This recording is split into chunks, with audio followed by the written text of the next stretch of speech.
We just got details on the 2025 Toyota Supra, and it just got a whole lot more expensive to get your feet into one. When the Supra was relaunched here in the United States a few years back, the GR Supra, yes, it's built in Austria with the help of BMW, but it has some of the best engines currently on the market. The B58, especially on the 3.0 and 3.0 Premium, it's arguably a perfect engine. Crazy amounts of power, smoothness, torque, and it's, from what I understand, highly tunable and very reliable. But the 2.0 gave people pretty much the same styling as the 3.0. The wheels are a little bit smaller, if I remember right, compared to the 3.0.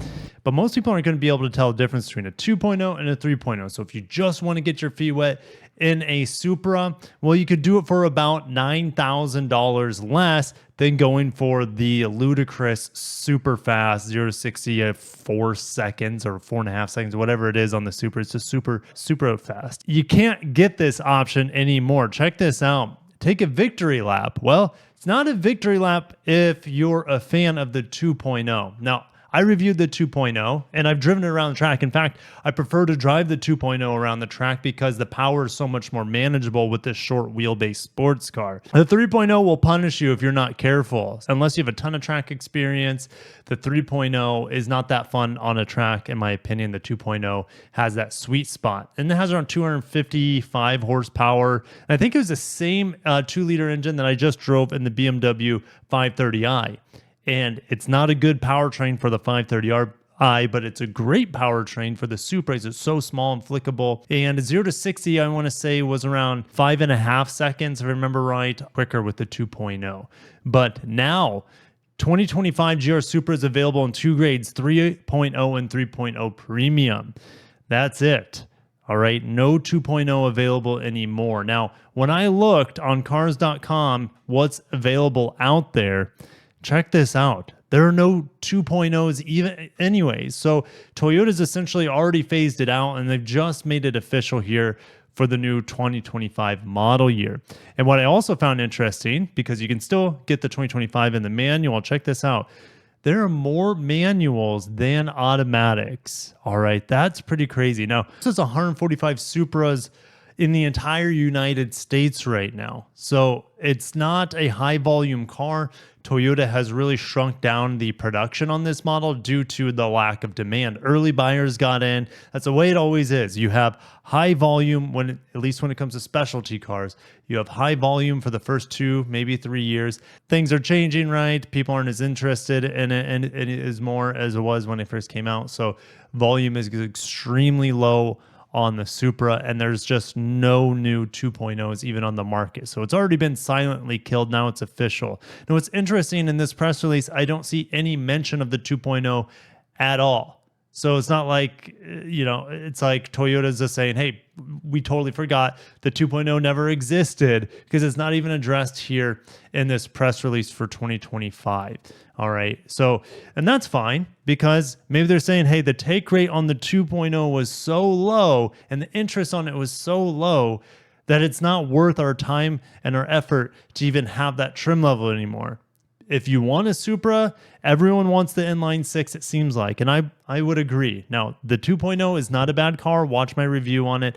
I really enjoyed driving it. Let's say you could get a new 2.0 for the price of a used 3.0, and there's just no competition. The B58 engine is a piece of art, and it is so fun. All right.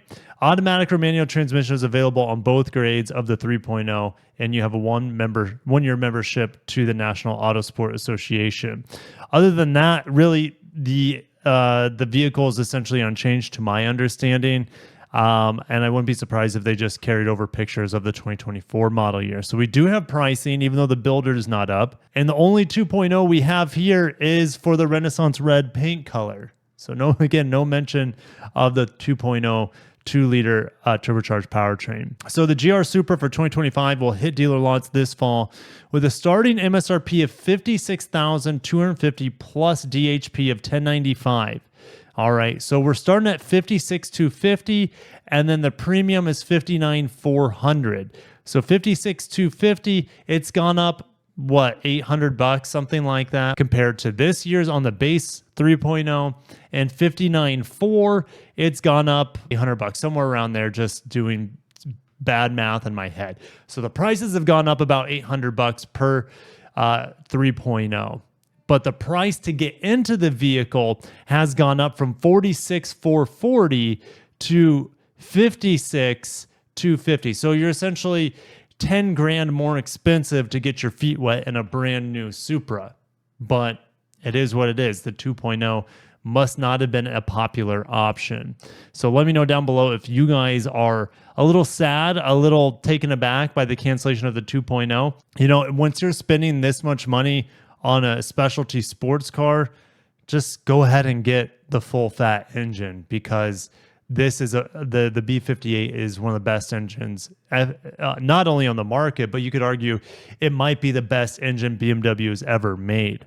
All right. It is so good. And anytime I get a chance to drive or ride in a car with it, it is a good experience. Why are there no special editions? It seems like Toyota always has special editions for their sports cars. I think they might be waiting until, well, this is the time, in my opinion. This is the time you introduce the GRMN, the top of the line performance Supra with 500 horsepower with that competition engine that we see in like the M3 competition or something like that. I think this is the time to do it. And the rumors are, well, it's been rumored for a long time, but the rumors are it would have the 7-speed dual clutch instead of this 8-speed ZF. I love the 8-speed ZF, but the 7-speed is going to be even faster. And it's going to be rear-wheel drive. It won't be all-wheel drive like you see in some of the BMW M models. And so this thing, I mean, if the 3.0 is already tail happy, what's going to happen with the GRMN? It's going to have to be wider. They're going to have to make the track wider in the rear especially. Well, they'll do it in the front, but they're going to have to make it wider so they can put in bigger tires when you have that sort of power and torque on a GRMN. I think that's my guess of what's coming. This is such a sleepy article. Everything's pretty much carried over.